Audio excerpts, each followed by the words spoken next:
সে আমল করছে করছে না।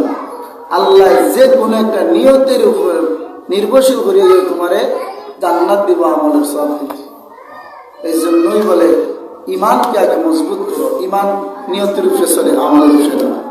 ইমান এর উপরে চলে নিয়তের উপর, আমল চলে দিনের উপর, আমল এর উপর, আর নিয়ত ইমানের উপর।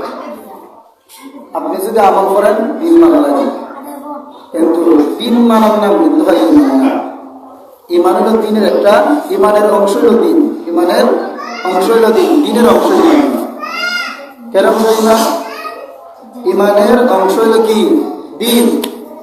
ইমানের অংশ হলো কি? আমল। ইমানের অংশ হলো কি? আকীদা। ইমানের মৌলিক সংখ্যা অনেক আছে, এর মাঝে আকীদাও একটা, দিনও একটা। তো আপনি যদি বলেন দিন মানলাম, ইমান মাইনা লাগছি, ইমান এটা আপনার ভুল।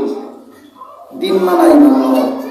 ইমানদার যদি দাবি করো, ইমানওয়ালা যদি হও, তাহলে আপনাকে অবশ্যই দিন মানতে হবে। কিন্তু কেউ যদি বলে আমি দিন মানছি, আমি ইমানদার হয়ে গেছি, তাহলে সে কোনোদিন ইমানদার হতে পারবে